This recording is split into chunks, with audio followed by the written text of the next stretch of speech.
On va écouter Gabriel Attal reprend ce vieux mème. Believ, croire en nos rêves. Est-ce que One Punchline va utiliser sa One Punchline? Plus que jamais, Believ, croire en nos rêves. C'est déjà banger. Believ, croire en nos rêves. Je voulais juste avoir un petit mot pour tous les élèves de terminale qui s'apprêtent à passer le baccalauréat. C'est un rite de passage que toutes les générations ont traversé. Putain, les cuts. Mais les cuts, quoi. C'est cut. J'en profite pour vous leak le sujet de l'épreuve de philosophie. Est-ce que tout ce qui est cassé peut être réparé? J'ai évidemment...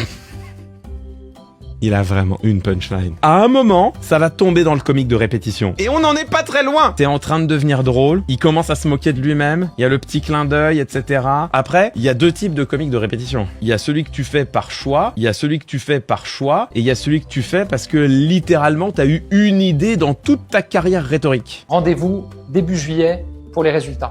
Believ, croire en nos rêves. Il veut vraiment percer sur YouTube. Hein. Les cuts, elles sont insupportables. T'as 3 cuts par phrase. Regardez-moi ça sur Insta s'il a pas percé. Regardez-moi ça. 20 000 j'aime. Il a réussi, hein. 462 000 vues. Mais il a percé de ouf. 1 million sur TikTok. Est-ce que c'est 1 million de personnes qui se moquent de lui? Ou est-ce que c'est 1 million de personnes qui vraiment ont trouvé ça bien? La vidéo, je vous disais, de Gabriel Attal, c'est pas pareil si elle a du succès ou si elle en a pas. Si elle a pas de succès, on peut s'en moquer, trouver ça un peu ridicule, trouver que c'est à la fois racoleur et raté, et on peut trouver ça un peu drôle. Si la vidéo a du succès, notamment sur TikTok, bah en fait c'est tout de suite moins rigolo, parce que ça veut dire que Gabriel Attal est en train de réussir son pari, qui est de miser sur la TikTokisation de la vie politique, de miser sur les jeunes d'aujourd'hui qui sont les électeurs de demain, pour tenter de s'imposer, parce que lui évidemment rêve de 2027, comme pour Jordan Bardella, comme hier pour Jean-Baptiste Djebari. Ça n'honore pas la politique. Quand tu es responsable politique, que tu utilises certains réseaux pour susciter de la sympathie, je vais pas faire le naïf, non seulement ça a toujours existé, mais ça existera toujours. Mais quand la politique se résume presque exclusivement à cela, et pour